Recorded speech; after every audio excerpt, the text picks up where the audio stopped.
skeletons and shivers down your spine. Shrieking skulls will shock your soul, seal your doom tonight. Spooky, scary skeletons speak with such a screech. You'll shake and shudder in surprise when you hear these zombies shriek. We're so sorry, skeletons, you're so that looks good. That looks fun. Are we both checking that out? Killing me. I mean, mine hasn't had any lips on it. I've just been bored with it. That's true. You did say it was fine, though. To be honest. Spike! I'm not sick either. God damn it! You're the worst. It didn't work. You're the worst kind of person. He's the kind of person that takes a bite of the pizza and puts it back. I'm telling you, I swear I think I did that to him once. Just never lived it down. I don't know, maybe I'm like the cause of his nightmares from that. But I have vivid memory of doing that to somebody. Vivid memories. Yeah. It might have been my pizza, like we all ordered them like one night. And Who'd you do that to? Well, it might have been like my just to, pizza. like, claim it. And I was like, this is mine, nobody fucking eat it. So I just bit the ends off them. Just bit the ends, the bits, the end biddlies. The best parts. Yeah, the ends are always good. I'm a crust man myself. The crust is good on that pizza. I don't know. The crust is good on that pizza.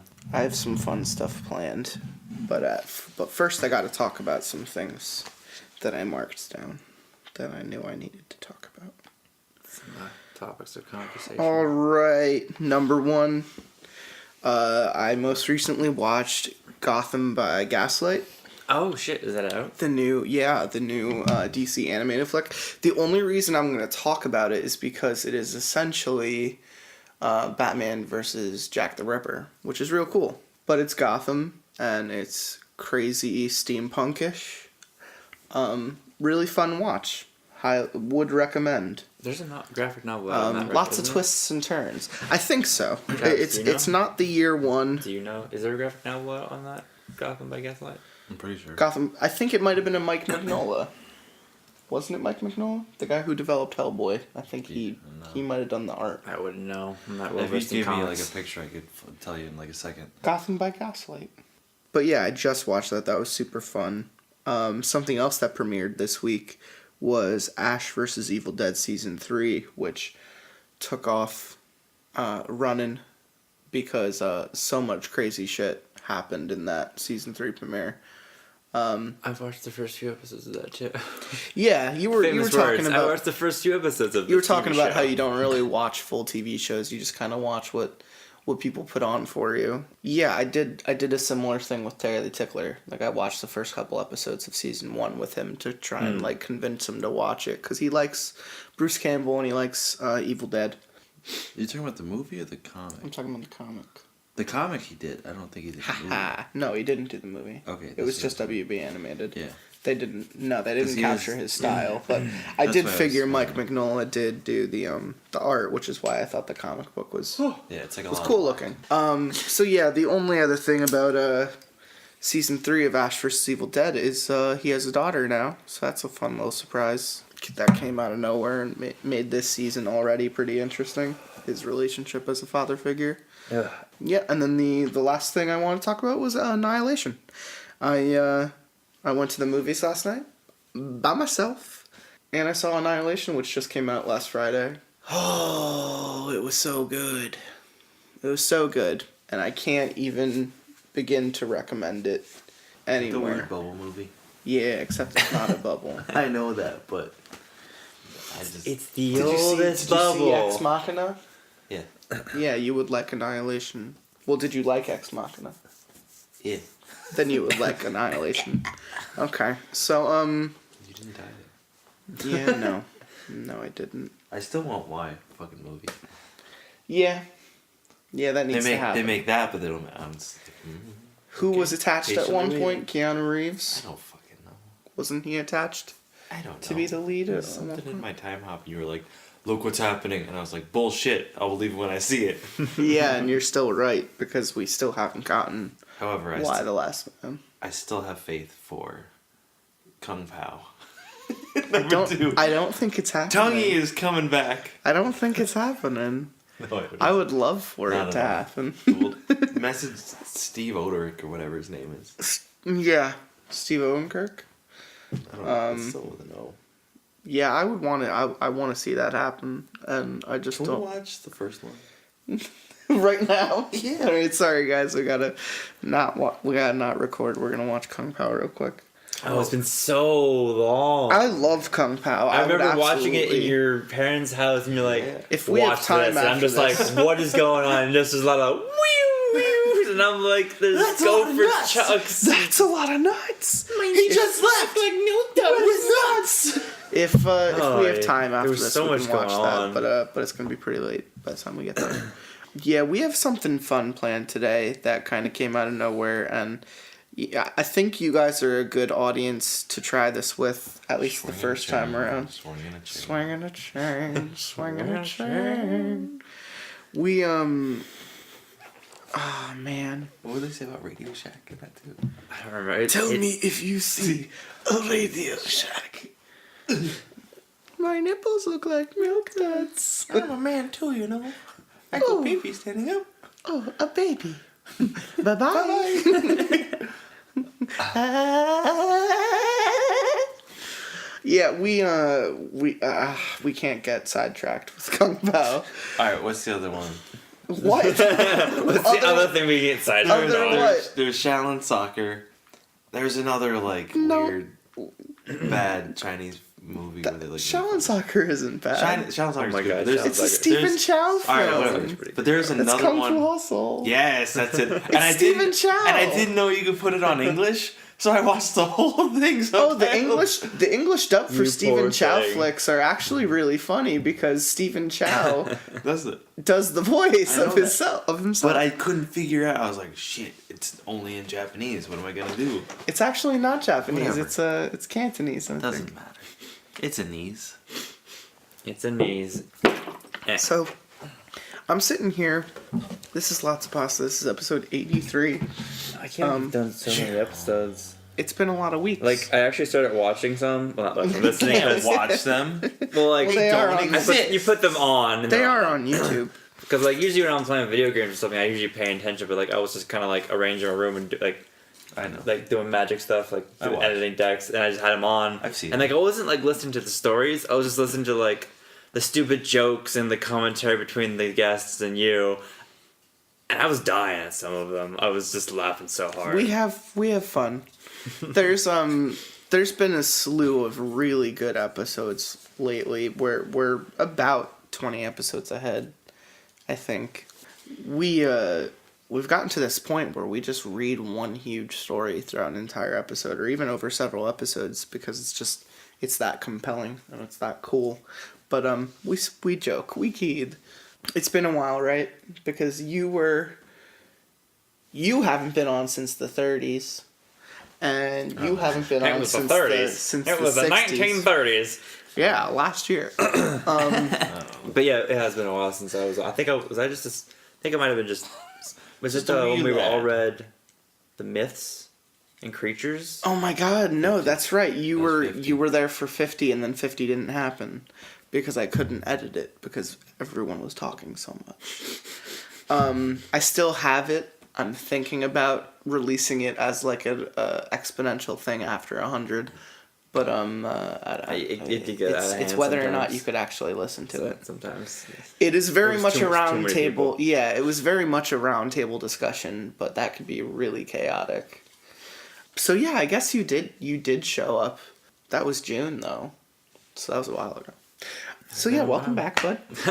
Good to be back. And a bunch of baby ducks. So I'm here with Mr. SkellyBones, Heyo. who's back, and then we have a bunch of baby ducks who I've been reading a lot of Not Hot But Spicy with, which you think is It's pretty spicy. something. Yeah, we had the option to read more of that today. That's kind of just random stories from the early 2000s. It's kind of dated, Yeah, but they're not like but they're not terrible. they're not terrible, but they're not like supernatural. Mm-hmm. They're like based in reality, Yeah. which I think is more terrifying. Cause like It's kind of Just shit that could actually like happen. Yeah. well, it's an old forum that whoa. Pardon? It's an old forum that existed in the early 2000s on some kind of thread. People just told stories. It was kind of like an internet campfire, and I literally just went and scrolled all the way down and pressed shift and then copied and pasted and then cut all the names down and saved the titles. So I have like all of it, which is like 300 pages of just people telling like folklores or even stupid little stories. And like, it's funny how that kind of nature early on eventually became, creepypasta or trollpasta or, they did Reddit No Sleep before Reddit was Reddit. It's weird, but it's fun. So we can do that, or we could do, which I think is just a little bit more compelling, is the fact that I've been wanting to read them for a while now because they're short, sweet, and to the point. Scary Stories to Tell in the Dark. If anyone is listening that, knows horror, knows what Scary Stories to Tell in the Dark are, because these books have been around since 91, I think. And I remember picking them up in elementary school because the illustrations terrified me. I thought it was the craziest thing that they let us children just, I was able to take it out of school and bring it home and read it late at night and freak myself out and piss my mom off. I remember countless nights growing up in Allentown, back when I knew him first, and taking that home in 3rd grade and reading the fuck out of those 3 books. And for AR points. Yeah, actually, they did have AR points. Don't talk about AR. Please. I paid... What was his name? You paid people to take tests for you? Yeah, the Harry Potter ones, because if you just read one book, that was your 25 points, and you were set for that, semester or whatever it was. So I used to pay, I think it was $5. And I was like, just take the test for me. I absolutely would have taken those tests for you for free. Those were the worst. Well, I didn't know. I read the books that were 10 pages and they're worth a half an AR point. Oh, the animal books that were in the library. And I was like, fuck, this is going to be 100 of these I got to do. Anyways. And then I read through them all, and I was like, shit, I'm only at 10 points. How am I going to finish this? It's only hard for me because I was a slow reader. So I'd read one book. People probably have no clue what we're talking They about. have no idea. AR points is a system where it kept kids from reading outside of school because... you were forced to. Because we were forced to. That probably doesn't happen anymore. I haven't heard anyone talk about AR in a long time. No. I would read a 3 to 4, a 5-point book, it. and it would take me the entire month that semester, and I'd get 5 points, but that's the D. Yeah. You needed at least 12 points for a B or an A, and that's 2 or 3 books. I couldn't read that much. I'm just a slow ass reader. Oh, I loved reading. So I'd grab the Harry Potter books, I saw the first 3 movies. They're the same thing as the book, right? No. Of course they ask the questions that don't show up in the book So I'd test. get 3 out of 10, and be shit. So that was elementary You couldn't even school. redo it, which was bullshit. So I read it and failed. So Bunch of Baby Ducks. Did you knew what these books were? You said. I knew the pictures. You said you knew the pictures, which did deal with the stories to some extent, and they solidified the terror of the stories. I felt because they physically put the fear in front of you as you're reading the page. So it's you're looking at this terrifying picture, and then you're reading a relatively spooky story for a 10-year-old to read. You're waiting for the picture to come to life. I wouldn't go that far. I was like, where? Yeah. He made a speed racer face real quick. Yeah. And then Mr. SkellyBones, you said you didn't even know what these books were.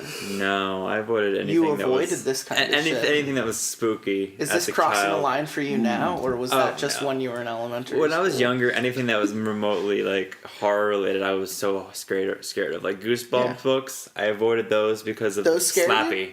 Oh, Slappy definitely fucked And me up. I saw him Goosebumps, and I was I'm sure no, we've talked about that on Disco Dracula's episodes. Mm. I'm sure wherever he is right now, he wishes he was here for his this neck episode. hair is standing on the back After of his he neck. finds out about this, Goosebumps. well, I was just gonna say, I know for a fact he knows what these books are. In fact, he probably owns all 3 of them. I had to steal them online. So we're allowed to read these stories because the show is basically a parody / critique, and we're doing almost a parody reading of sorts, going through each of the stories.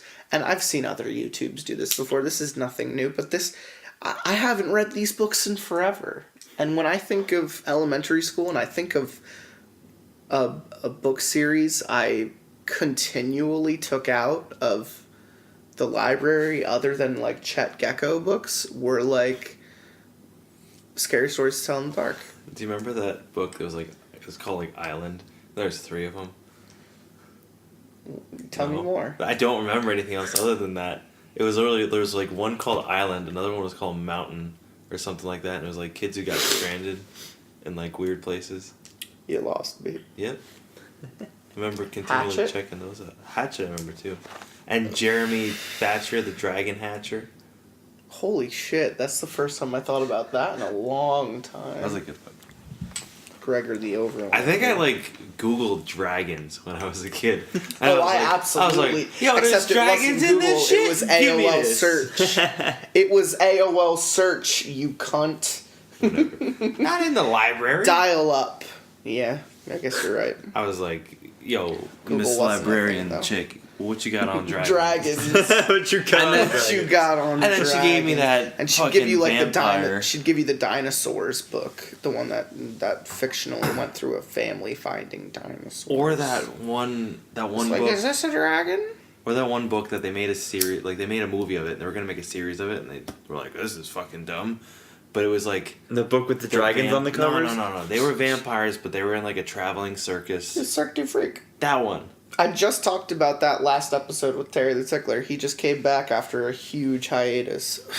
Well, okay. We literally just talked about it I on haven't- last week's He episode. didn't say anything to me. That's okay. Cirque du Freak we talked about in detail, but you're right. That was definitely the time period where that started, because it ended by the time we were in high school, which I felt was very relevant. Anyway, we need to begin this episode off on the right foot. You're I 20 have minutes 2 in, let's left do feet, something. though. We're probably not going to get through all of this, and that's totally fine. I think Scary Stories to Tell in the Dark are the kind of thing you could read over several episodes with anyone, and they will have either an absence of a memory or a memory of it. So they're 2 really great personalities sitting next to me right now, because this is going to be your first time reading some of these, Mm-hmm. and this is going to be a revisit. No, it's not. Of the him. pictures. I He's didn't going to read remember it. the pictures. The He's going to pictures. remember Look the at the pictures, and pictures. he's going to be haunted. He's gonna say, And Paul! He's gonna be like, no, fuck more- that one. More No. Speed Racer I'm faces. gonna be like, you're gonna have to hold me tonight. Sleep in my bed, please. Yeah, because you guys live together. That's relevant too. Oh, yeah, that's right. I am living with a bunch of baby ducks. How's it feel? Not as bad as it may sound, people. Yeah. Quack a lot. You know, They're ducks never are- home. You know, ducks. Get out of They're here. never home. Get They're, outta they're here. wily teenagers who just go out and do volleyball all the time. You know, naturally, ducks are rapists. I didn't know You that. got corkscrew penises. I didn't know that. Yeah. You learn these things from the same video. Yo, Anyway. thunder. It's Catcher Scared of Thunder. Before we get to Scary Stories to Tell in the Dark, however, I have to start off the episode welcoming back Mr. SkellyBones with specific kinds of stories. So we're gonna start off. Mr. SkellyBones is gonna read a pasta with overused cliches and shit. By TP. It's a troll pasta. It's admission of 1 Skellybone to read, though. We got it. Okay. A pasta with overused cliches and shit. Me and my family went to a new neighborhood, and apparently there was a haunted house there, so of course I went to check it out. I went at midnight with a torch and no protection at all. No protection. And I opened the door of the haunted house. It was dark, and I went down to the basement only to see a pile of hyper-realistic bodies. Instead of GTFOing, I just took pictures and shit, and I heard a strange noise. So instead of GTFOing, I thought it would be a better idea to check it out. A man with a twisted smile and a hyper-realistic burned eyes came out, and instead of running, I just stood there. He said, "Shh, go to sleep." And he stabbed me in the heart. As I died, he said, "I am God." and I died. Then a skeleton popped out. God damn. Oh, yeah, that's good. That's what I wanted. I just like the fact that I get to say GTFOing, because that's how it's spelled out. Not getting the fuck out, just capital GTFO, lowercase ing. Oh, I thought it was effective. Oh, you salty bitch. Acceptable. This next one is going to be read by a bunch of baby ducks. This one is called A Creepy Midnight Chat. Is this all of it? A Creepy Midnight Chat. Oh. Hey, we used to do that at night. We'd come over, we'd make deep fried food. Oh, yeah. Have chat rooms. Was it Omegle? Does that still exist? I think so. Still a thing, yeah. God. One dark and spoopy night, I was on the Troll Pasta Wiki. The best wiki with the scariest stories on the internets. I was reading a lot of creepypastas and then I got bored, so I decided to join the chat. There was only one user in the chat. The name was Andy Tags. Godslayer43. Hey, what's up, girl? Andy Tags. You can't type blank, though. You can press enter. Whatever. Back then, AM let you press enter on anything. Godslayer43. Hello. Andy Tags. Blank. Every time I said something to Andy Tags, user never responded. But all of a sudden, he did. He sended me a link. I clicked on it. Then a skeleton popped out of my computer and burned my house down. God damn it. Hold on, I just want to stop and say that it actually says sended. He sent me a link. I read that perfectly. Sended it. Oh, you did. I have great The skeleton popped out and burned out my house. No, burned it. Burned it? Burned it in my house. Burned. It's just burned. No, it didn't. Burned. It was just burned. Okay, and then to bring it on home, I'm going to read something called Seven Corners. What? There's only 4. One day or night, I can't really remember, I was put in a house and forced to make it to the end of the house, and I was given a note saying, "Look in every corner, bitch!" So what did I do? What was I to do? I searched every corner and find pictures of death, and then a skeleton popped out! I was so fear, my heart popped out of me chest, and I ran away as fast as I could, but I wasn't fast enough. It gripped me as I realized that this was him trying to make friend with me, so I left him alone and checked the next corner and found a clay figure, which suddenly came to life. I played dead to escape its wrath, and it worked until it came over to me and kicked me into another corner, which was actually a breeding ground for killer bees. "Kill me!" the queen bee says. "No!" I said, trying to run away into the corner for which a sandwich was in, so I ate it. Then a demonic dark heavy from Team Fortress 2 killed my dog who was with me.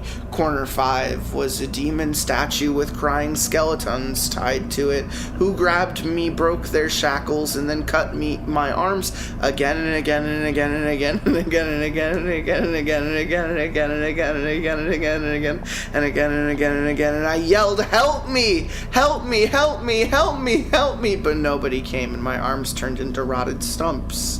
And the skeletons kicked me back to the clay thing, which kicked me to corner 6. It was scary. That skeleton from before stabbed me and killed me. The end! Eden. What was in that water you fucking gave me? Jesus Christ, that story was so...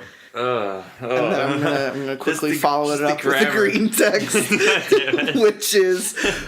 Move into new apartment, bringing new shit inside. A skeleton pops out of the closet.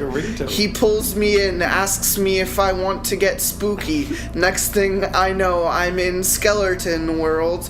It's like the Chronicles of Narnia, but with skeletons. It isn't so bad. Settle down with nice skelly girl and we bone. Ha. They boned. God damn it. Just like that they've changed the word skeleton every single time in that. Can we go there? Skeletoms, skeleton. You want to go to the skeleton land? It's like monkey bone. Monkey bone? It is like monkey bone. I loved monkey bone. Monkey bone is a good one. I miss Brendan Fraser. He's not Right? bad. His poor acting career. I think he's in a show now. I haven't watched it. Pardon. So we're gonna start reading Scary Stories to Tell in the Dark now. Ooh. This isn't even the cover. This is just the first opening page. That's a little creepy. I'm already scared. That's a little Scary spooky. Stories to Tell in the Dark. Collecting from American Folklore by Alvin Schwartz. with drawings by Stephen Gamble. So the funny thing about that is these illustrations were so haunting that in the early 2000s they actually got the illustrator who did Series of Unfortunate Events to come back and redo the pictures for this book in a not creepy way. It pissed off a lot of people, but it made the books more accessible for the next generations. Yeah, I don't know how I feel about it. I can appreciate the other guy's style and, notice the hanging body on the cover. It's fun. The first That part would is never called fly through Strange it. and Scary Things. Oh. To dine. It does that. Strange and Scary Things. Pioneers used to entertain themselves by telling scary stories.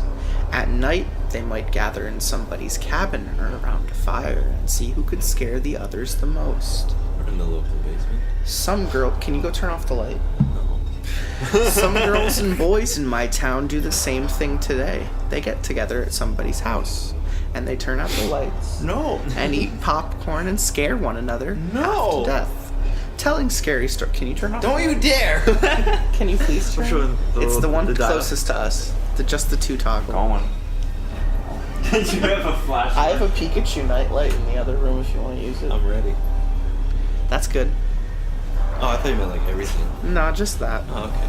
Hold me. I expected like Telling pitch scary black. stories is something people have done for thousands of years. For most of us, like being scared in that way. Since there isn't any danger, we think it's fun. There are a great many scary stories to tell. There are ghost stories, there are tales of witches, devils, boogeymen, zombies, and vampires. There are tales of monstrous creatures and of other dangers. There are even stories that make us laugh at all this scariness. Some of these tales are very old, and they are told around the world, and most have the same origins. They are based on things that people saw or heard or experienced or thought they did. Many years ago, a young prince became famous for a scary story he started to tell but did not finish. His name was Mamilius. Ellen, we didn't even talk about Black Cauldron. That's okay. Maybe the And he probably was 9 or 10 years old. William Shakespeare told about him in The Winter's Tale. It was on a dark winter's day that his mother, the queen, asked him for a story. "A sad tale's best for winter," he said. "I have one of sprites and goblins." I like those. I like Sprite. I like goblins. "Do your best to frighten me with your sprites," she said. "You're powerful at it. I shall tell it What? You like sprites? No, I said I like Sprite. You're like I like goblins. He's like, oh, there's not a third choice for me to pick. Yeah. It's like I can't say anything to like. I feel left out. "I shall tell it softly," he said. "Yond crickets shall not hear it." And he began. I like crickets. There was a man dwelt by a churchyard, but that was as far as he got. For at that moment the king came in and arrested the queen and took her away. And soon after that Mamilius died. No one knows how he would have finished his story. If you started as he did, what would you tell? Most scary stories are, of course, meant to be told. They are more scary that way. But how you tell them is important. As Mamilius knew, the best way is to speak softly, so that your listeners lean forward to catch your words, and to speak slowly, so that your voice sounds scary. And the best time to tell these stories is at night, in the dark and the gloom. It is easy for someone listening to imagine all sorts of strange and scary things. Princeton, New Jersey, Alvin Schwartz. That is, of course, the guy who compiled and re-edited and sometimes redone the adaptations of all of these stories. That Princeton. He lived there. Doesn't mean he went there. So Scarecrow. So there's your first drawing. Spooky scarecrow. Guy And he's screaming. just screaming. Ah! The first story is It's Yeah. Ooh, Ooh. Oh no, it's the big toe. We missed it. That was the whole story that I had. I think it's just Big Toe to scare you. Yeah. It's the scarecrow screaming because he has his mouth open. Yeah. I guess that's just the first page. Is just a guy screaming. So the first story. And it says this chapter is filled with jump stories you can use to make your friends jump with fright. The big toe. The first story is then called The Big Toe. That's a big hoe. Look at that. Oh shit. Yeah, but you see the hoe? It's like See the kid though? Look It's at like his coming ear. out of, where the fuck is that toe Look at coming his out big of? old hoe. Where's the toe coming out of? Look at his It's like in the fingernail. ground. It's like Yeah, it's coming out of the ground. Yeah. You want to read this one? Holy this shit. This one's called there's The a Big dead Toe. Bobby. I'll read the big toe. There's a dead Bobby in the ground. I found a big toe. A boy was digging at the edge of a garden when he saw a big toe. That's a big toe. He tried to pick it up, but it was stuck to something, so he gave it a good hard jerk, and it came off in his hand. Then he heard something groan and scamper away. The boy took the toe into the kitchen and showed it to his mother. "It looks nice and plump," she said. "I'll put it in the soup, and we'll have it for supper." That night, his father carved the toe into 3 pieces, and they each had a piece. Toe. Then he did the dishes, and when it got dark, they went to bed. The boy fell asleep almost at once, but in the middle of the night, a sound awakened him. It was something out in the street. It was a voice, and it was calling to him. "Where is my toe?" It groaned. When the boy heard that, he got very scared. But he thought, "It doesn't know where I am. It never will find me." Then he heard the voice once more, only now it's closer. "Where's my toe?" It groaned. The boy pulled the blankets over his head and closed his eyes. "I'll go to sleep," he thought. "When I wake up, it'll be gone." Because everyone knows you're safe under the covers, obviously. But soon, he heard the back door open, and again he heard the voice. "Where's my toe?" It groaned. Then the boy heard footsteps move through the kitchen into the dining room, into the living room, in the front hall. Then slowly they climbed the stairs. Closer and closer they came. Soon they were in the upstairs hall. Now they were outside his door. "Where is my toe?" the voice groaned. His door opened, shaking with fear. He listened as the footsteps slowly moved through the dark towards his bed. Then they stopped. "Where is my toe?" the voice groaned. "You've got it!" Scared me, and I read it. It said, "At this point, pause, then jump at the person next to you and shout, 'You've got it.'" But he didn't jump. The big toe also has another ending. When the boy hears the voice calling for its toe, he finds a strange-looking creature up inside the chimney. The boy is so frightened he can't move. He just stands there and stares at it. Finally it asks, "What you got such big eyes for?" And the creature answers, "To look you through and through." What you got such big claws for?" "To scratch up your grave." What you got such a big mouth for?" "To swallow you whole." What you got such sharp teeth for?" "To chomp your bones." I like that one. To chomp your bones. As you give the last line, pounce on one of your friends, and I pounced on What are you showing Dr. me? Death. And that was the big old toe. What'd you think of the big toe? It's alright. I guess it's like your typical kind of like, That's what I mean. It's Imagine yeah. reading this in 3rd grade. Yeah. 3rd grade, you're like, oh! Yeah. Now you're like, eh. The word's This fucked next up. one is called The Walk. What are you talking, man? Dun, dun, dun, dun. Play the song. I love Schmack. My uncle was walking down a lonely dirt road one day. He came upon a man who also was walking down that road. The man looked at my uncle, and my uncle looked at the man. The man was scared of my uncle, and my uncle was scared of that man. But they kept on walking, and it began to get dark. The man looked at my uncle, and my uncle looked at the man. The man was very scared of my uncle, and my uncle was very scared of that man. But they kept on walking, and they came to a big woods. It was getting darker, and the man looked at my uncle, and my uncle looked at the man. The man was really scared of my uncle, and my uncle was really scared of that man. But they kept on walking, and deep down into the woods they went. It was getting darker, and the man looked at my uncle, and my uncle looked at that man.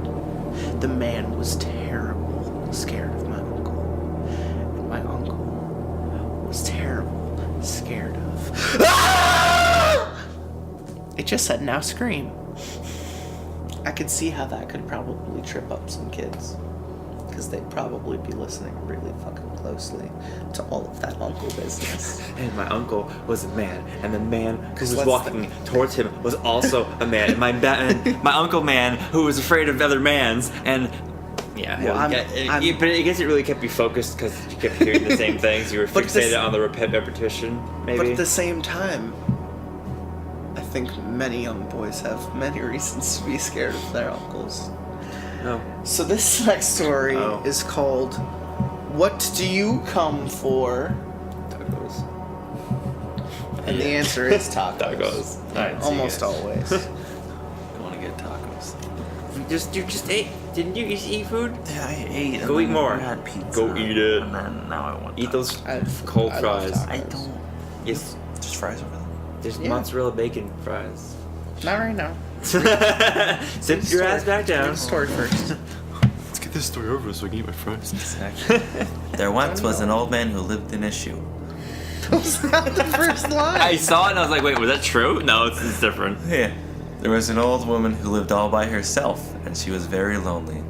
Sitting in the kitchen one night, she said, "Oh, I wish I had some company." No sooner had she spoken than down the chimney tumbled 2 feet from which the flesh had rotten. The old woman's eyes bulged with terror. Then 2 legs dropped down to the hearth and attached themselves to the feet. Then a body tumbled down, then 2 arms, and a man's head. As the woman watched, the parts came together into this great gangling man. The man danced around the room. Faster and faster he went. Then he stopped, looked her in the eyes. "What do you come for?" she asked in a small voice that shivered and shook. "What do I come for? I come for you!" As he shouted the last word, stamp your foot and jump. God damn it! What was You it? could not have. No, go back to the picture. Oh, I don't want to see that Oh, picture. yeah. This is the picture. That's pretty horrifying of right the there. feet coming down the chimney. Yeah. That's a terrifying image. So, like, and I didn't, like, the stories aren't scary now as a kid, but the pictures are still terrifying. pictures are still So, like, terrifying. I'm just flipping through I this, mean, like, oh! I figure like fucking like feet and like bloody limbs just falling down and then assembling themselves is horrifying to me. Yeah. thought this was Like in that picture right there is like, It's nailing it. oh, that one there is bad. Oh, I thought this was pasta. I got confused. Don't eat all of them. Why? This is a fun one. If you don't mind, I'm gonna read this no, one. go for it. I mind. I like this. This one's really popular. This one's called Me Tai Do T Walker. Me Tai Do T Walker. I have to remember how to say that correctly. I'm a little stoned. I'm a little Me Tai Stonedy talker. I hate myself. There are no drugs going on in this podcast right now. There was a haunted house where every night a bloody head fell down the chimney. Jesus. At least that's what people said. So nobody would stay there overnight.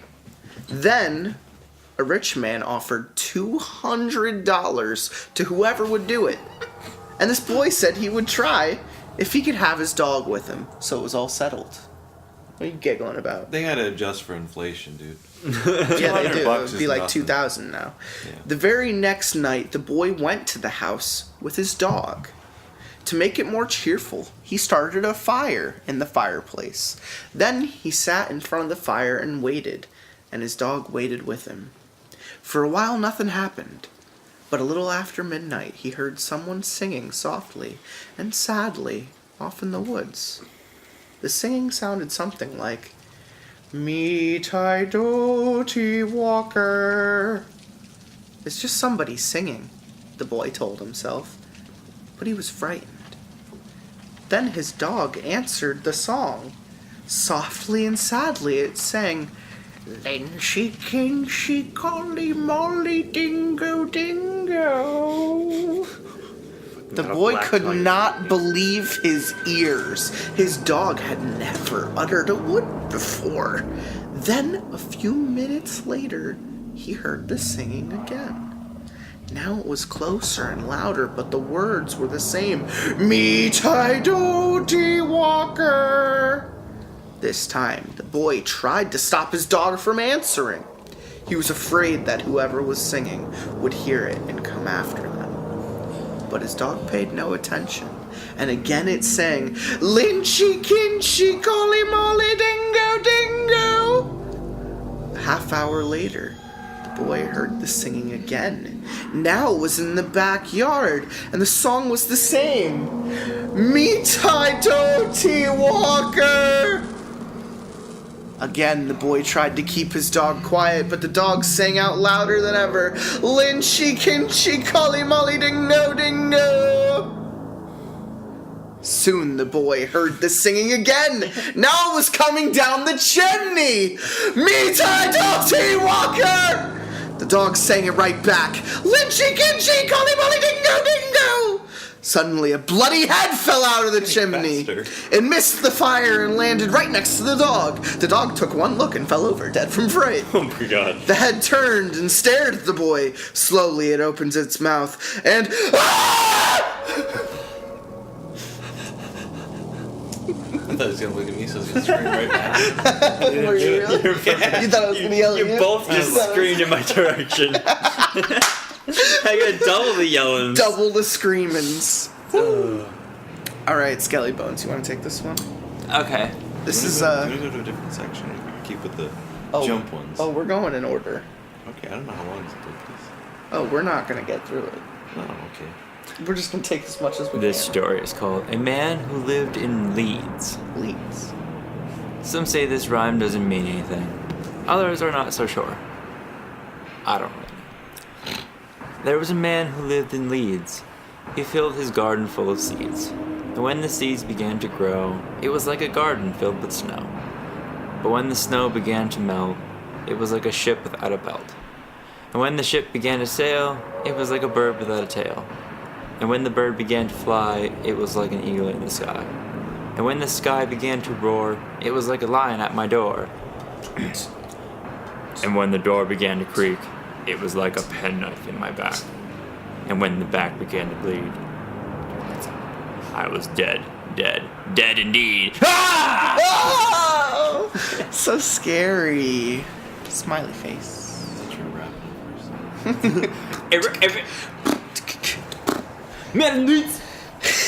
Yo, nice. Dropping your new mixtape, 2018, Mr. SkellyBones. Young bones. You want to read this one? Or you want me to read this one? Young one. You can read it, however, you have to rap it. I'll do the ooze. Old woman, all skin and bone. There was an old woman, all skin and bone, who lived near the graveyard, all alone. Woo! She thought she'd go to church one day to hear the parson preach and pray. Woo! And when she came to the church house style, she thought she'd stop and rest a while. Woo! When she came up to the door, she thought she'd stop and rest some more. Woo! But when she turned and looked around, she saw a corpse upon the ground. Woo! Oh! From its nose down to its chin, the worms crawled out and worms crawled in. Woo!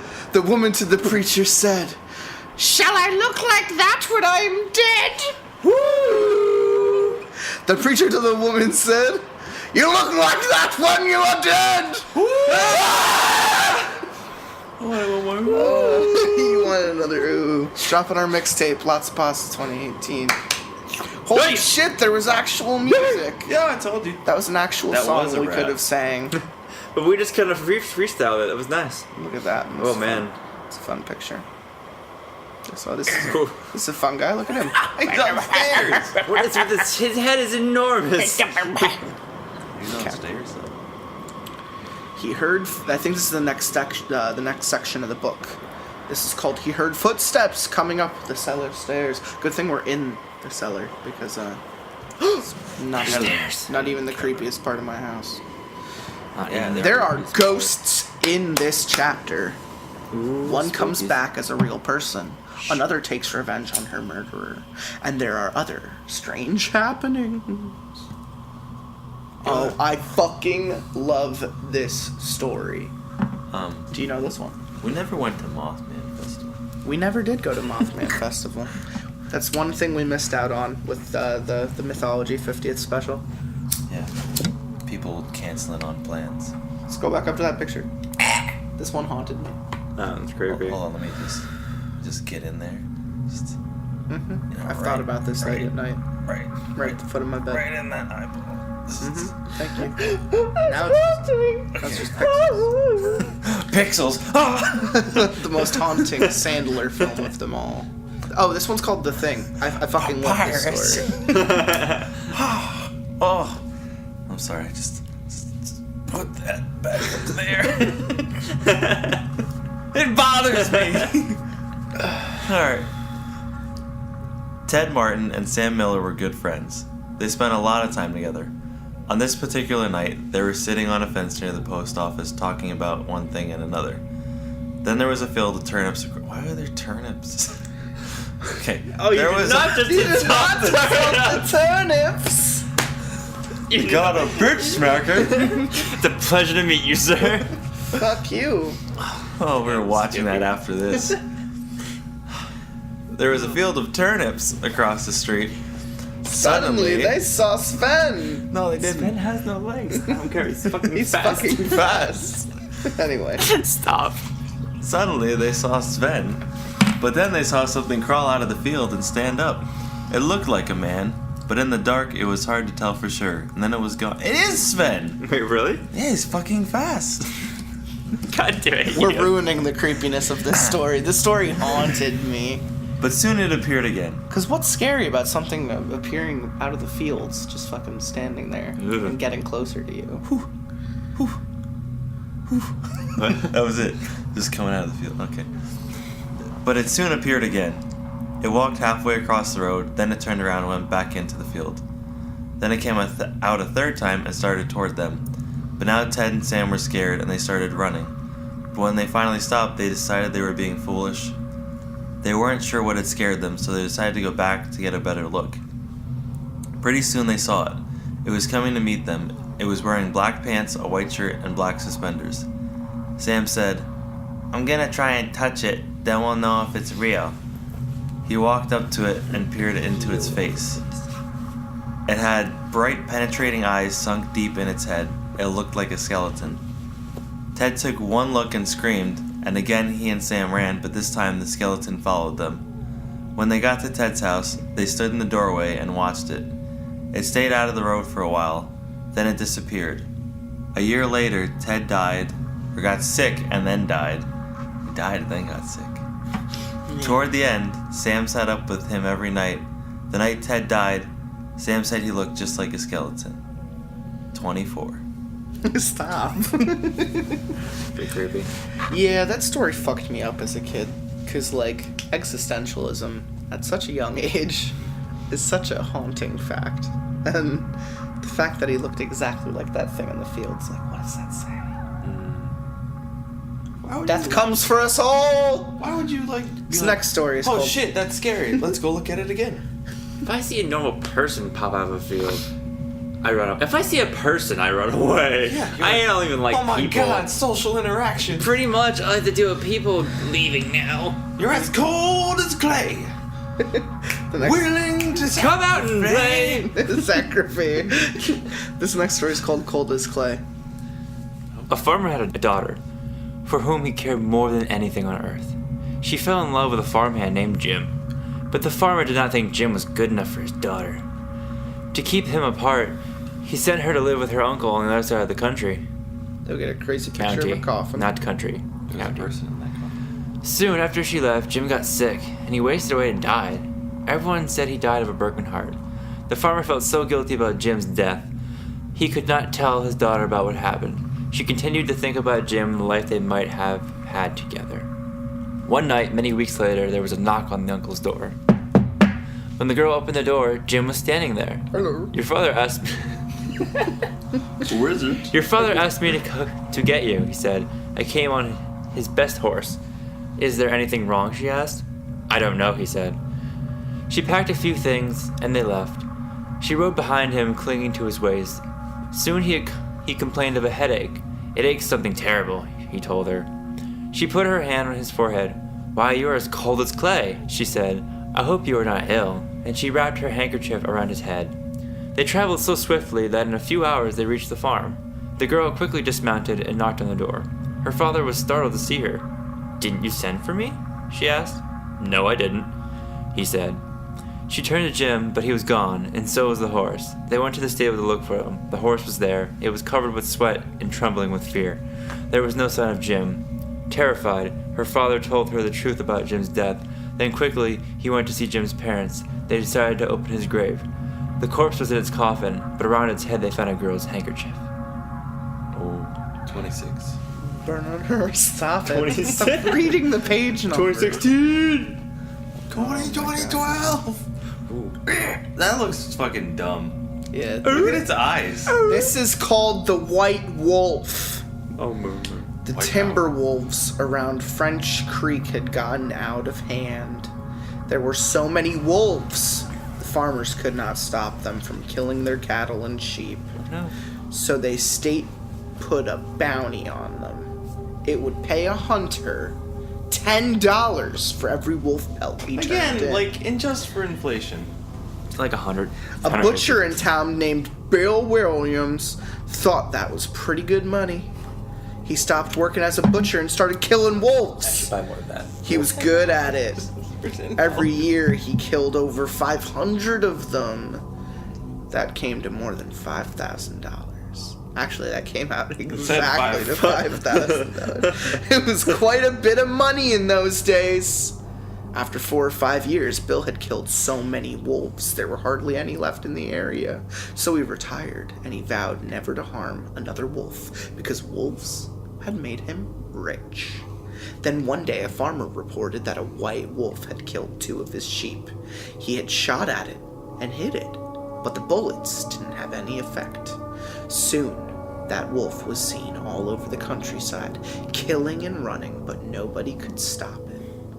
One night, it came into Bill's yard and killed his pet cow.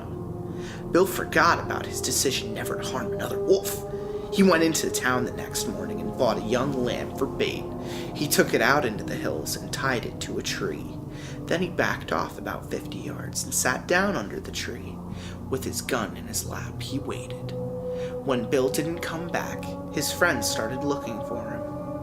Finally, they found the lamb. It was still tied to a tree.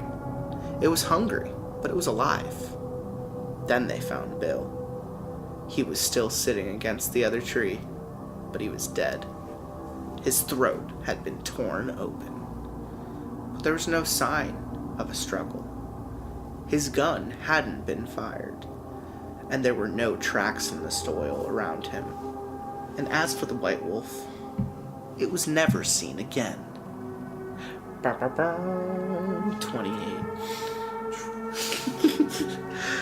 This next one is called The Haunted House. One time a preacher went to see if he could put a haunt to rest at a house in his settlement. The house had been haunted for about 10 years. Several people had tried to stay there all night, but they would always get too scared out by the haunt. So this preacher took the Bible and went to the house, went on in, built himself a good fire, and lit a lamp. Sat there reading the Bible. Then just before midnight he heard something start up the cellar, walking back and forth. Then it sounded like somebody was trying to scream and got choked off. Then there was a lot of thrashing around and struggling, and finally everything got quiet. The old preacher took up his Bible again, but before he could start reading, he heard footsteps coming up the cellar stairs. It's like a horse. Sorry, it's a horse coming up the stairs. All we had was coconuts. He sat watching the door to the cellar, and the footsteps kept coming closer and closer. Okay, fine. Let's trigger it. Sorry. He saw the doorknob turn, and when the door began to open, he jumped and hollered, "What do you want?" The door shut back easy-like, and there wasn't a sound. The preacher was trembling a little, but he finally opened the Bible and read a while. Then he got up and laid the book on the chair and went to mending of the fire. Then the haunt started walking again and step up the cellar stairs. The old preacher sat watching the door, saw the doorknob turn and the door open. It looked like a young woman. He backed up and said, "Who are you? What do you want?" Oh my God. You're beautiful. Oh my God. This is the shit that I was like, Yeah. There was a woman missing eyes. That was the And picture. she had like one. was It's one of the worse most, than that. It's one of the most famous pictures from this book. The haunt sort of swayed like she didn't know what to do, then just faded out. The old preacher waited, and when he didn't hear any more noises, he went over to shut the door. He was sweating and trembling all over, but he was a brave man. He thought he'd been able to see through it. So he turned his chair to where he could watch and sat down and waited. It wasn't long before the haunt started up again, slowly. Step, step, step, step, closer and closer, step, step, and it was right at the door. The preacher stood up and held his Bible out before him. Then the knob slowly turned and the door opened wide. This time the preacher spoke quiet-like. He said, "In the name of the Father, the Son, and the Holy Ghost, who are you and what do you want?" The haunt came right across the room, straight to him, and took hold of his coat. She's just cold. It was a young woman about 20 years old. Her hair was torn and tangled, and flesh was drooping off her face so he could see the bones and part of her teeth. She had no eyeballs, but there was sort of a blue light way back in her eye sockets, and she had no nose to her face. Then she started talking. It sounded like her voice was coming and going with the wind blowing. She told how her lover had killed her for money and buried her in the cellar. She said if the preacher would dig up her bones and bury her properly, she could rest. I want to go to sleep.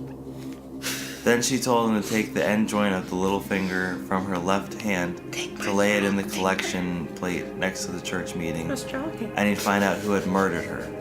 And she said, if you come back here once more after that, you'll hear my voice at midnight, and I'll tell you where my money is hid, and you can give it to the church. That's a good deal, yo. Yeah, yo.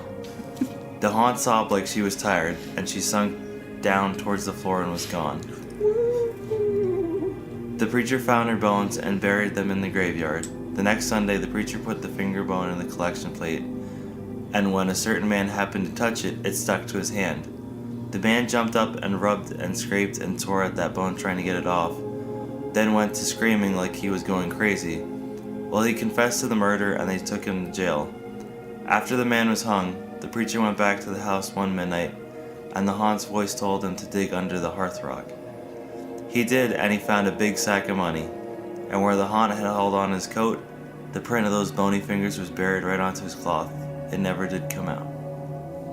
32. I lost my sweet-ass jacket, but that was fun. I need a picture of that thing. That's a good one. That's a good picture right there. I'm gonna send that thing to ruin his day. That's a fun one. I'm just gonna send this to people that just ruined your life. That's a good one. He's gonna like that. Make sure I get a reaction. Gotta get a nice good jump on that one right there. We're sending that picture to Terry the Tickler to remind him of his. That you are never safe and your friends are assholes. I was so, gonna say that we're best friends, but I mean that's fine. I mean, I basically described that.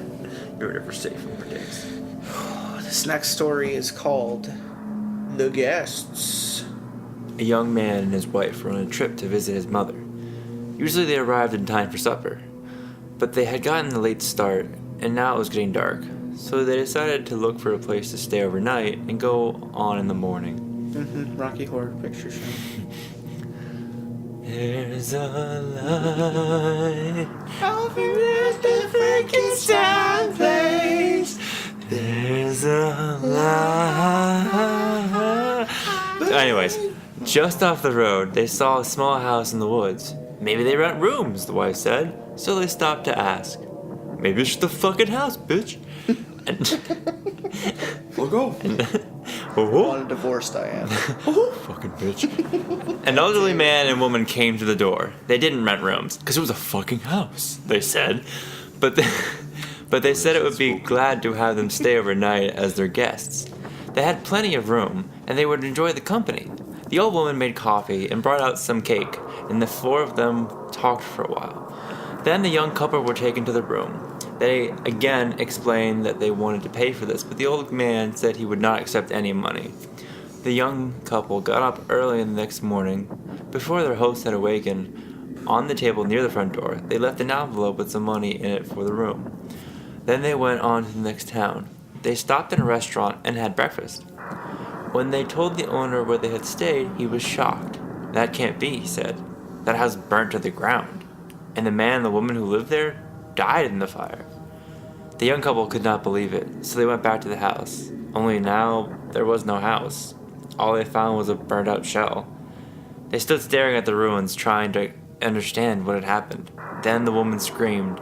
In the rubble was a badly burned table, like the one they had seen on the front door. On the table was the envelope they had left there in the morning.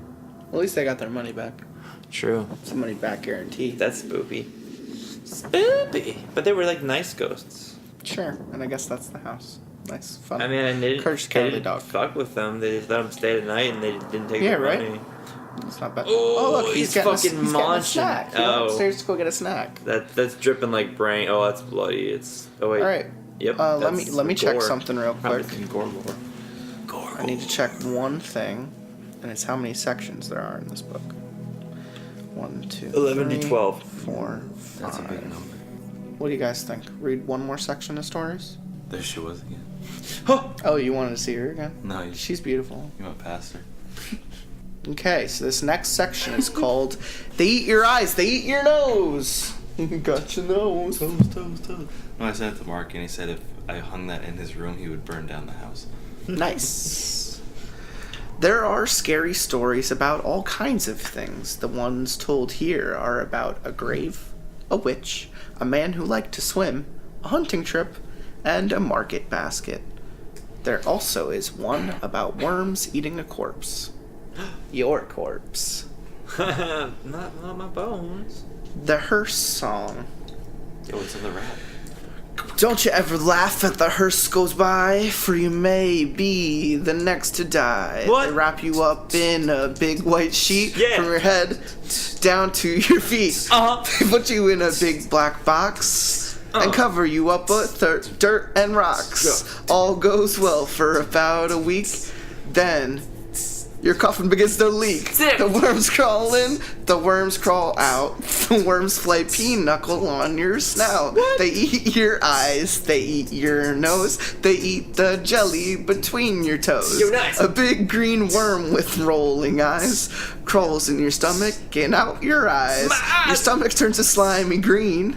Yeah. And pus pours out like whipping cream. You spread it out on a slice of bread, and that's when you eat. When you what did? That's gross. Remix! What? What? Why are we surprisingly good at that? Or do you just think we're surprisingly good That's at that? so stupid. No, that's not just the drugs talking. All right. There are no drugs going on right in this podcast. And that No, I also told you. that also had a song with notes, but we're better than that. Anyway, I want to read an actual story, so I'm reading this next that's one. perfectly fine. The girl who stood on a grave. Fuck, we actually read this one. Okay, it's fine. We're reading it again. Most people probably didn't listen to episode 73. This is a fun one. Some boys and girls were at a party one night. There was a graveyard down the street, and they were talking about how scary it was.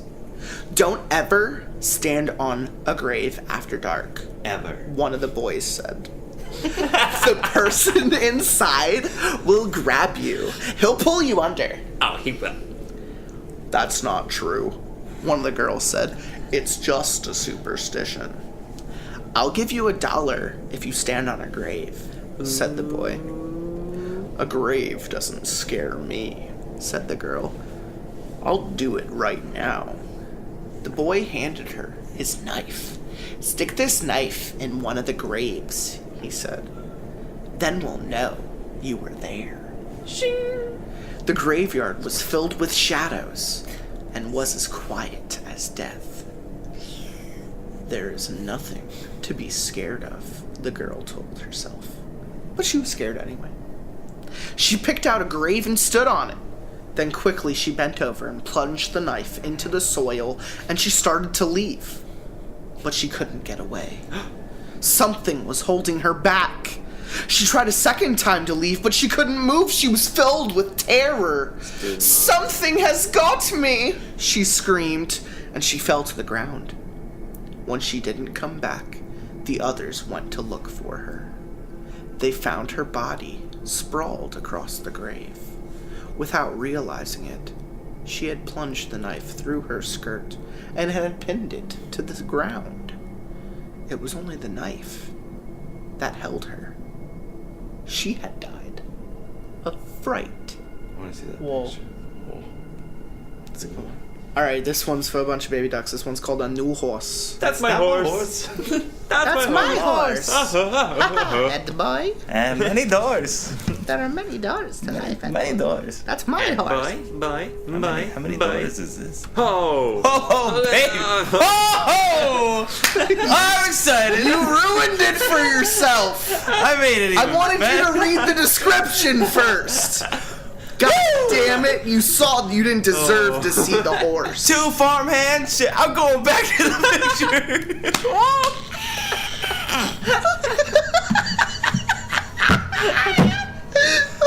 Look at his head. Okay, read it. You need to read this one. You can get through it. You can do it. Don't you want to see it? That's again? my horse. That is your horse, actually. That you can have it. If I could ride that majestic steed, Oh, man. I wouldn't need a car ever again. If I'm not wrong, it kills someone. I don't care. I'll still ride him. Or it's a person. That was a horse. No, I know, but read the story. All right. No, you stop scrolling down to it. Oh. Read the story. Come on. I need a minute. Do you want me to read it? No. Let's give him some time to collect himself. Okay. Come on. Come on. Oh my god. Just give him a look. Fucking Just look in no. that I eye. know. That eye. Oh man. Just look into my I eye. wonder where his like huge ass. Those are the eyes of a killer. Look at his heels. Oh, it's a. Oh yeah, he's got like one fucking stiletto on. Where's the horse dick at? Just Hanging out the back end. Oh, it's probably the other leg. the one with the stiletto on. Yeah, that's what it was, because it's like split. Alright. 2 farmhands shared a room. One slept at the back of the room, the other slept near the door. After a while, the one who slept near the door began to feel very tired and early in the day. His friend asked him what was wrong. "An awful thing happens every night," he said. "A witch turns me into a horse and rides me all over the countryside." "I'll sleep in your bed tonight," his friend said. "We'll see what happens to me." About midnight, an old woman who lived nearby came into the room. She mumbled some strange words over the farmhand, and he found he couldn't move. Then she slipped a bridle on him and he turned into a horse. The next thing he knew, she was riding him across the fields at breakneck speed, beating him to make him go even faster. Soon they came across a house where there was a party going on. There was a lot of music and dancing. They were having a big time inside. She hitched him to a fence and went in. Big old time. Big time. The big time. That's why he's got a big head. No. While she was gone, the farmhand rubbed against the fence until the bridle came off, and he turned back into a human being. Then when he went into the house and found the witch, he spoke those strange words over her, and with the bridle he turned her into a horse. Then he rode her to the blacksmith and had her fitted with horseshoes. After that, he rode her to the farm where she lived.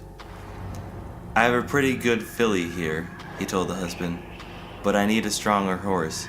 Would you like to trade?" The old man looked her over, and he said he would do it. So they picked out another horse, and the farmhand rode away. Her husband led this new horse to the barn. He took off the bridle and went to hang it up, but when he came back, the new horse was gone. Instead, there stood his wife with horseshoes nailed to her hands and feet. Oh, that's what she is.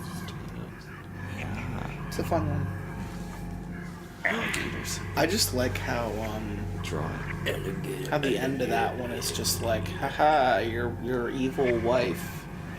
Fuck her. Your wife is Now a she has bitch. horseshoes on her hands. You want to read this story? It's called Alligators. I do. Alligators. I love alligators, man. I have a tattoo of an alligator. That's an A young woman in a town married a man from another part of the country. He was a nice fellow. Hello. And they got along pretty well together. There was no comma after that, just read it right away. There was only one problem. Every night he'd go swimming in the river. Gotta go swim. Swimming in the river. Sometimes he would be gone all night long, and she would complain about how lonely she was. This couple had 2 young sons. As soon as the boys could walk, their father began to teach them how to swim. And when they got to be old enough, he took them swimming in the river or at night. Often they would stay there all night long, and the young woman would stay home all by herself. I'm so lonely. After a while, she began to act in a strange way. I fucking At hate you. least. That is what the neighbors said. She told them that her husband was turning into an alligator, and that he was trying to turn the boys into alligators. Everybody told her there was nothing wrong with a man taking his son swimming. That this was a natural thing to do. And when it came to alligators, they just weren't any nearby. Everybody knew it.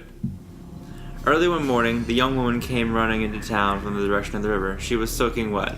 She said a big alligator and 2 little alligators had pulled her in and tried to take her to eat a raw fish. They were her husband and her sons, she said. They wanted her to live with them, but she had gotten away. Her doctor decided that she had lost her mind, and he had put her in the hospital for a while. After that, nobody saw her husband and the boys again. They just disappeared. Holy shit. But now and then, a fisherman would tell of seeing alligators in the river at night. Usually it was 1 big alligator and 2 small ones. But people say they were just making it up. Everyone knows there aren't alligators around here. So her claims were true. Fucking, yeah. Just so you know. I've been playing a game called Shadow Warrior, which is the Wang comment? Yeah. No ordinary. The Wang. Yeah, I was sitting here, we were talking earlier, and I was gonna make a comment about it, but I forgot because I started watching Black Culture. Just started giggling. I've been playing a game called Shadow Warrior, and it's apparently back when Duke Nukem was a thing. There was a Japanese stereotypical equivalent about a ninja of some kind, and they remade it for the Xbox One, and it is really offensive to Japanese people. And the guy has the most stereotypical Japanese Chinese accent, and he talks about how his name is Wang, and he's like, "Oh, you got the hot Wang." It's really bad, frankly. But I'm glad you saw that and found it funny, because it made me giggle throughout the entire alligator story. I had a feeling when he pointed. And that's a fun looking alligator right there. He kind of has like a human eye and like a human hand, maybe. Yeah. Yo, I need a picture of that horse for my life. You need to get that For your horse. life. I need to feel better about Let me it. go back. There he is. Let's get all of them in there. Alright, that's Steve. Let's get all of It's them. the all neck. Oh, man. All neck. I know on that. This is all face. Yeah, it's all face. Well, usually the little horse's name is just on the neck. That's like its entire body. Alright, this next one is called Room for One More. No, it's a 3-person couch, man. A man named Joseph Blackwell came to Philadelphia on a business trip. He stayed with friends in the big house they owned outside the city. That night, they had a good time visiting, but when Blackwell went to bed, he tossed and turned and couldn't sleep. Sometime during the night, he heard a car turn into the driveway. He went to the window to see who was arriving at such a late hour. In the moonlight, he saw a long black hearse filled with people. The driver of the hearse looked up at him. When Blackwell saw his queer, hideous face, he shuddered. The driver called to him, "There is room for one more." On my lap. Then he waited for a minute or two, and he drove off. Aw. In the morning, Blackwell told his friends what had happened. "You were dreaming," they said. "I must have been," he said, "but it didn't seem like a dream." After breakfast, he went into Philadelphia. He spent the day high above the city in one of the new office buildings there. Late in the afternoon, he was waiting for an elevator to take him back down to the street. But when it arrived, it was very crowded. One of the passengers looked out and called to him. "There is room for one more," he said. It was the driver of the hearse. "No thanks," said Blackwell. "I'll get the next one." The doors closed, and the elevator started down. There was shrieking and screaming. Then the sound of a crash. The elevator had fallen to the bottom of the shaft. Everyone on board was killed. "Room for one more?" Your voices kept changing. I know. This story The is hearse so driver fucking good. Oh, the Wendigo. This is the Wendigo. Wendigo. This is me. Go. What? Yeah. Alright, I'll take it. How many more? I don't know. Not many. Oh, Indians? Well, that's a Wendigo. It's a Native American. Yeah, some Wendigans. I don't know. That was a creature from the Black Lagoon. No, it's a hairy monster, if anything. No. Happens when you eat human flesh. Yeah, man. Until Dawn. Oh, I never played. Well, it's like a But it's an actual big Native thing in American. general. Oh, okay. Native American superstition thing. Like I remember, like it sounded familiar. I just didn't know that's what it was from. That's the thing with like the really long arms. It like kills everybody no matter what. Yeah. Well, it kills one person no matter what. Everybody else has a chance to survive or not. No, you could save everyone. No, you can't save one. One person has to die no matter what. You could save all. Which is everyone. So it's one of the Are you talking about the It's game? one of the hardest The game. achievements. The game, yeah. You can Oh save no, everyone. he's probably talking about Josh. That's right. One of the people has to die no matter what. Josh ends up stuck in the caves. It's the sad ending. There you go.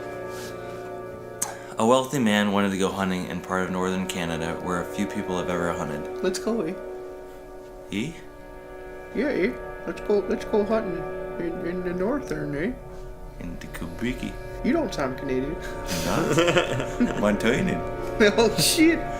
He traveled to a trading post and tried to find a guide to take him, but no one would do it. It was too dangerous, they said. Finally, he found an Indian who needed money badly, and he agreed to take him. The Indian's name was Defago. They made... What? That is what it says! Defago.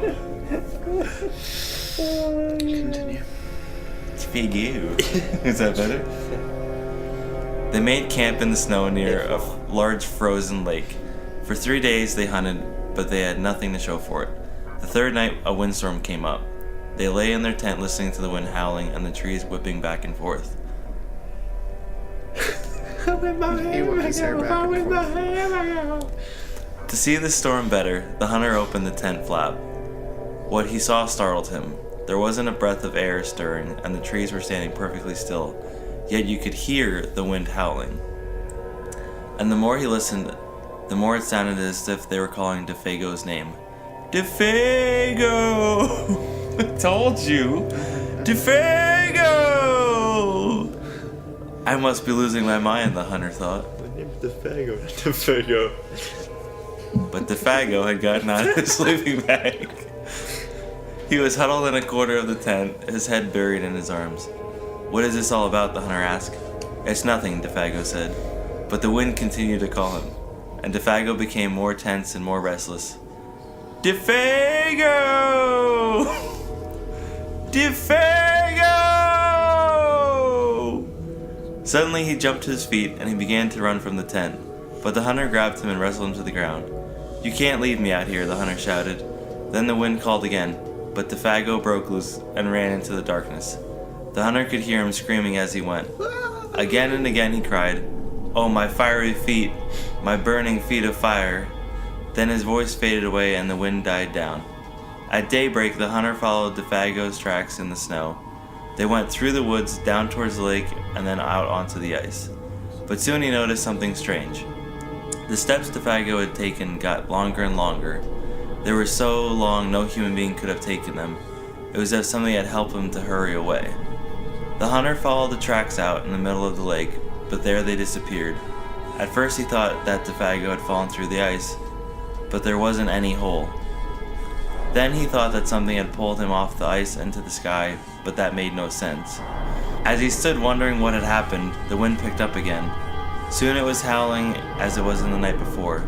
Then he heard Defago's voice. It was coming up from above, and he heard Defago screaming, "My fiery feet, my burning feet!"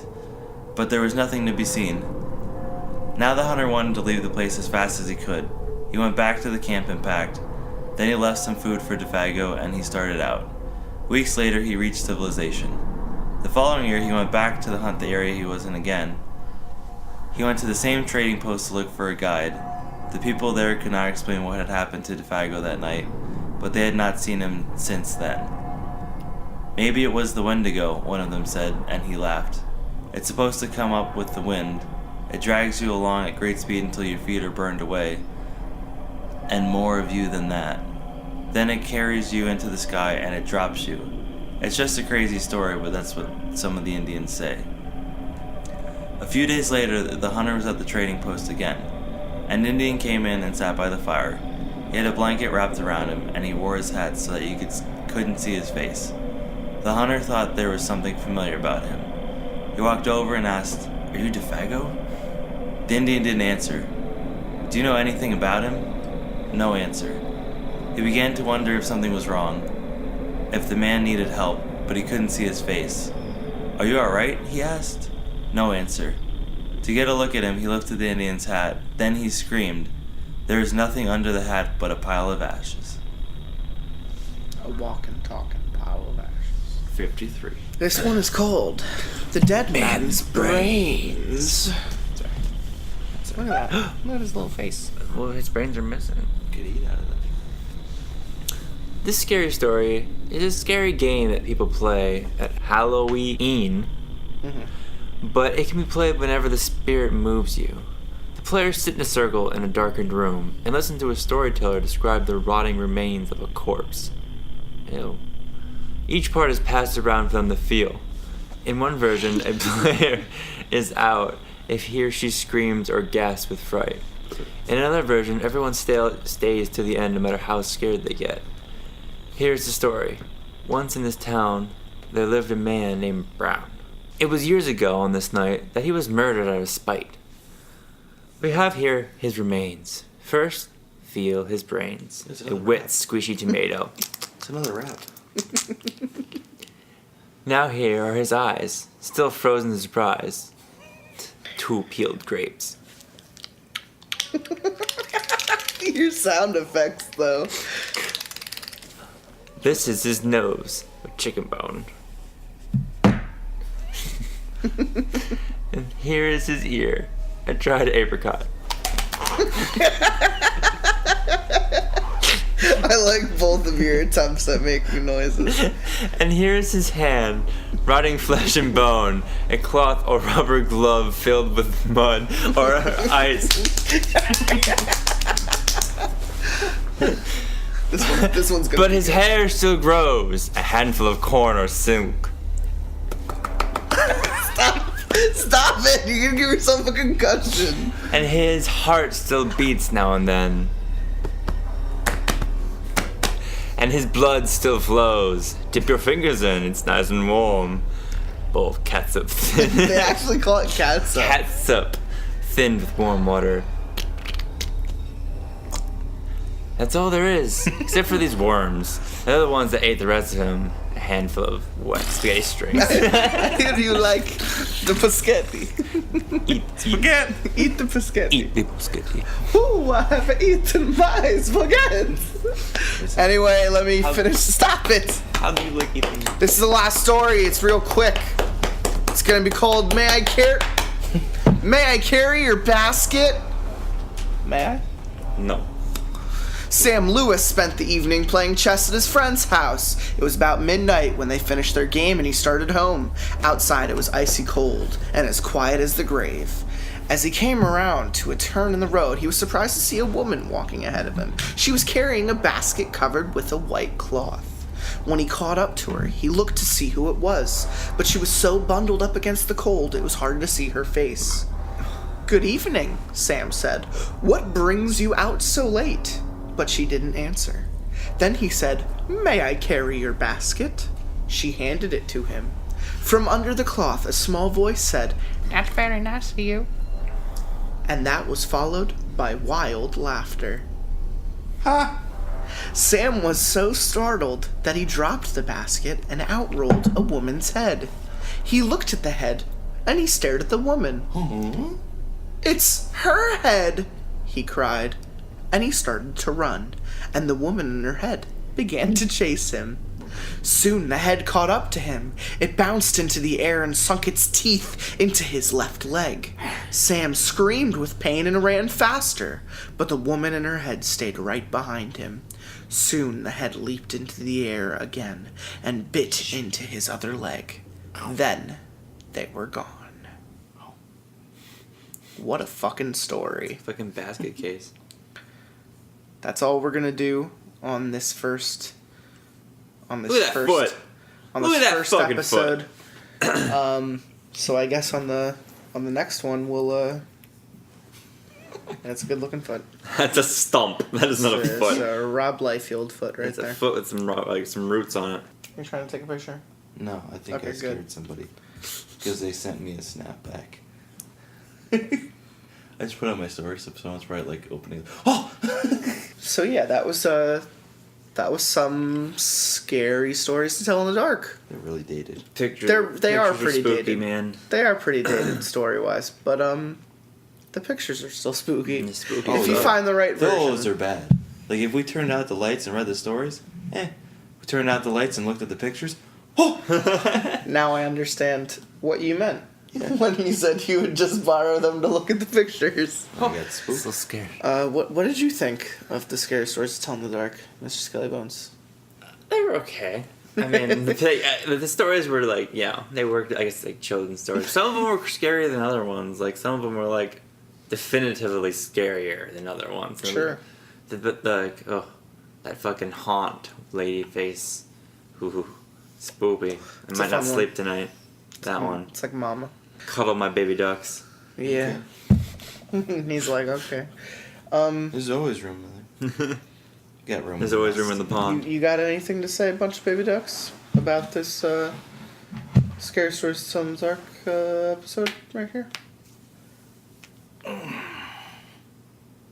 No. Okay.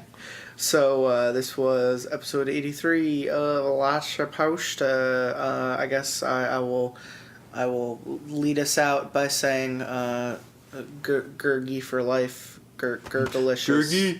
Gurgy. Gurgalicious, repetitious. Make them boys go crazy. Gurky. God damn it! Hey everyone, go watch Black Cauldron. It's like a horror movie for Disney lovers. Yeah. All hail the Horn King. Horn King is Horn pretty King. badass. Horker. I feel like they got him from Stephen King's Dark Tower series, the Crimson King. But I mean, just as creepy, just as effective. You definitely see the inspiration for like the Lich. Oh, absolutely! Adventure Time. Adventure Time, yeah. Lots of lines. horns, the cloak and stuff like that. Mr. Ham. Definitely. Yeah, I guess that's all. Is there any nice little anecdotes anyone wants to lead us out with?